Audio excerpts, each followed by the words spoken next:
ये कहानी एक ऐसे लड़के की है जो अपने बाप की गर्लफ्रेंड के साथ ही सोता है और फिर देखिए कैसे उस लड़की की वजह से इस लड़के की लाइफ बर्बाद हो जाती है। हम मूवी की शुरुआत में साइमन नाम के लड़के को देखते हैं जो अपनी गर्लफ्रेंड के साथ अपनी फैमिली से दूर रहता है। साइमन की गर्लफ्रेंड का नाम फबीना है और ये दोनों कार्टून आर्टिस्ट है। अब साइमन के फादर का 68 बर्थडे आ जाता है और वो 6 महीने बाद घर जाने का प्लान करता है और साथ में अपनी गर्लफ्रेंड को भी ले जाता है ताकि उसे वो अपने पेरेंट्स से मिला सके। बर्थडे के दिन साइमन अपने घर पहुंचता है। वहां पर वो अपने मॉम डैड के साथ काफी सारे फैमिली मेंबर्स को देखता है, लेकिन उसकी नजर एक लड़की पर जाती है जिसको उसने इससे पहले अपने घर में नहीं देखा था। तभी वो अपने डैड को उस लड़की के साथ बातें करते हुए देखता है तो वो एक फैमिली मेंबर से पूछता है कि ये कौन है। तब उसे पता चलता है कि वो उसके डैड की सेक्रेटरी है। साइमन के डैड एक साइकेट्रिस्ट है। सबको ये बात पता था कि उनका अफेयर उनके पुराने पेशेंट्स के साथ चलता था और वो उनको ही कुछ दिन बाद सेक्रेटरी बना लेते थे। साइमन की माँ इन सब बातों से काफी दुखी थी, लेकिन वो कुछ कर भी तो नहीं सकती थी क्योंकि वो खुद अपने पति के अंडर वर्क करती थी। वो साइमन से कहती है कि इस नई सेक्रेटरी का नाम सोनिया है और अब तुम्हारे डैड इसके साथ हॉलीडेज पर जा रहे हैं। वो कहती है कि अब मेरी शादी का टूटना लगभग तय है क्योंकि ये सोनिया अब तुम्हारे डैड से शादी करके ही रहेगी और ये तुम्हारी स्टेप मॉम बनेगी। उसके बाद साइमन कहता है कि मैं इसमें क्या कर सकता हूँ मॉम। तब उसकी माँ कहती है कि अगर कुछ ही दिन के लिए तुम क्लिनिक में मेरा काम संभाल लो तो मैं तुम्हारे डैड के साथ हॉलीडेज पर जा पाऊंगी और ये शादी बच जाएगी। तब साइमन को अपनी मॉम पर तरस आ जाता है और वो क्लिनिक का काम करने के लिए रेडी हो जाता है। अब मजबूरी में साइमन के डैड को उसकी माँ को हॉलीडेज पर ले जाना पड़ता है और सेक्रेटरी को साइमन के साथ काम करने के लिए अकेला छोड़ देते हैं। उसके बाद सोनिया और साइमन एक जगह बैठे होते हैं। तब सोनिया साइमन को कहती है कि अगर तुम अपनी मॉम का काम करने के लिए रेडी ना होते तो मैं तुम्हारे डैड के साथ घूमने जाती और हमारी रिलेशनशिप और मजबूत हो जाती। तुम हमारे बीच में क्यों आए। उसके बाद अगले ही दिन साइमन खिड़की से बाहर सोनिया को किसी से कॉल पे बात करते हुए सुनता है जिसमें सोनिया कह रही होती है कि तुम्हारे पास बीवी बच्चे हैं लेकिन मेरे पास तुम्हारे सिवाय और कोई नहीं है। साइमन समझ जाता है कि उसके डैड हॉलीडे पर जाने के बाद भी उधर सोनिया से बातें कर रहे हैं। इसके बाद हम देखते हैं काम करते करते सोनिया काफी इमोशनल हो जाती है और कहती है कि आज तुम्हारे डैड वहाँ तुम्हारी मॉम के साथ घूम रहे हैं और मुझे ये बोरिंग काम करना पड़ रहा है और साथ ही तुम्हारे डैड मुझे सिर्फ गर्लफ्रेंड समझते हैं लेकिन मैं उनके साथ हमेशा के लिए सेटल होना चाहती हूँ।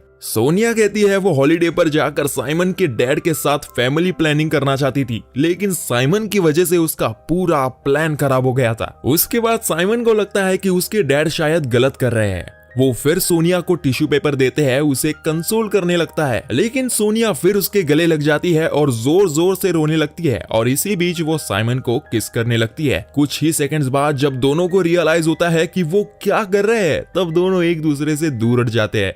अगले ही दिन साइमन सोनिया को ऑफिस में मिलता है। वो सोनिया को कल जो भी हुआ उसके लिए सॉरी बोलता है। तभी सोनिया बहुत ही कैजुअली कहती है कि ठीक है, जैसे ये कोई बड़ी बात नहीं थी। उसके बाद वो सोनिया के बारे में जानने के लिए रिसर्च शुरू कर देता है। सोनिया उसके डैड की एक एक्स पेशेंट थी।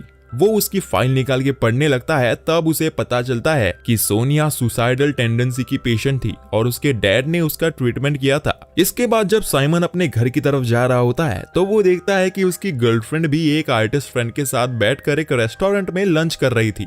तब साइमन कहता है कि तुम यहाँ कर क्या रही हो। तब वो कहती है कि मैं आर्टिस्ट फेस्टिवल की तैयारी कर रही हूँ, तुम तो अपने डैड के काम में बिजी हो, मुझे किसी का साथ तो चाहिए ही ना। उसके बाद साइमन को लगता है कि उसकी गर्लफ्रेंड का अफेयर उसके आर्टिस्ट फ्रेंड के साथ ही चल रहा है। उसके बाद अगले ही दिन सोनिया को पता चल जाता है कि साइमन ने उसकी फाइल पढ़ ली है जो कि डॉक्टर और पेशेंट के बीच सीक्रेट रहती है। उसके बाद सोनिया रोते हुए कहती है तुम्हें मेरी प्राइवेट इंफॉर्मेशन पढ़ने का कोई हक नहीं है, मैं तुम्हारे खिलाफ इस बात के लिए केस भी कर सकती हूँ। तभी साइमन सोनिया से वो फाइल खींचता है। तब सोनिया उसकी तरफ मुड़ जाती है और एक बार फिर से उसको किस करती है और इस बार साइमन भी खुद को रोक नहीं पाता है और उसको किस करने लगता है। दोनों काफी ज्यादा पैशनेट हो जाते हैं। लेकिन फिर सोनिया साइमन को रोकती है और कहती है यहाँ कोई आ जाएगा, हम नीचे वाले कमरे में जाते हैं। साइमन फिर सोनिया के पीछे पीछे जाने लगता है। उसके मन ही मन ये बात चल रही थी कि मॉम ने डैड से सोनिया को दूर रहने के लिए मेरे साथ उसे छोड़ गई थी और यहाँ मैं इसके साथ ही एंगेज हो रहा हूँ। उसके बाद दोनों नीचे रूम में जाते हैं। अब साइमन थोड़ी देर सोफे पर बैठकर सोनिया से कुछ बात करना चाहता था, लेकिन सोनिया सीधे बेड की तरफ जाके साइमन को अट्रैक्ट करने लगती है। साइमन भी अब फंस चुका था और वो भी खुद को रोक नहीं पाता है। अब दोनों काफी देर तक इंटीमेट होते हैं। उसके बाद सोनिया साइमन को कहती है तुम मेरे साथ चलो, मैं तुम्हें घर छोड़ दूंगी। उसके बाद सोनिया कार से साइमन को उसके घर के पास छोड़ देती है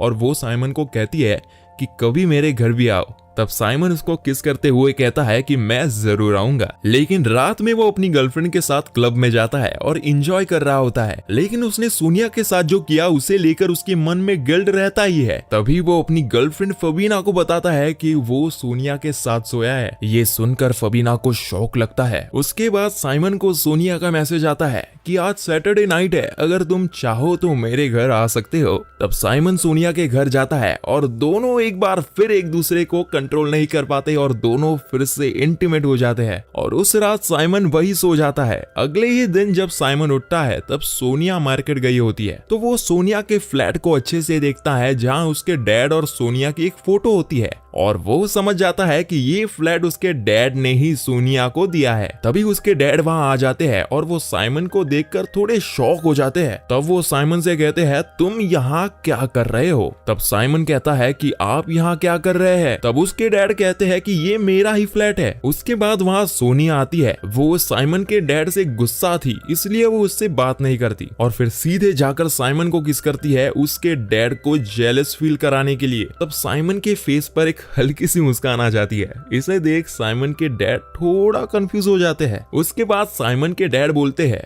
ये मेरे लिए कोई बड़ी बात नहीं है, मैं दूसरी गर्लफ्रेंड बना लूंगा, लेकिन तुम अपनी मॉम को समझा देना कि तुम अब सोनिया के साथ हो। साइमन अपने घर वापस आता है तो उसका सर घूमने लगता है, मानो उसे पैनिक अटैक आ रहे हो। इसलिए वो अपने मॉम को सारी बातें बता देता है। तब उसकी मॉम को कुछ समझ नहीं आता। उसकी मॉम उसे कहती है तुम्हें अपनी गर्लफ्रेंड से जाकर बात करनी चाहिए और उसे मनाना चाहिए। तो साइमन उसकी गर्लफ्रेंड फबीना को मनाने जाता है, लेकिन उसकी फबीना नहीं मानती। इसके बाद साइमन को पैनिक अटैक आने लगता है, लेकिन वो किसी तरह अपने घर आ जाता है। लेकिन घर आते ही वो बेहोश हो जाता है। आगे साइमन हॉस्पिटल में मौजूद होती है जहां उसके डैड भी मौजूद होते हैं और वो साइमन को कहता है कि अगर तुम्हारी गर्लफ्रेंड का ट्रस्ट टूट चुका है तो तुम कुछ भी करके उसे वापस नहीं पा सकते हैं, तुम्हें उसका पीछा अब छोड़ना चाहिए। साइमन भी उसके डैड की बात मानता है। साइमन को कई महीने लग जाते हैं ठीक होने के लिए। उसके बाद एंड में हम देखते हैं कि साइमन का पूरा परिवार एक साथ है। सोनिया एक बच्चे की माँ बनती है और ये बच्चा साइमन का था,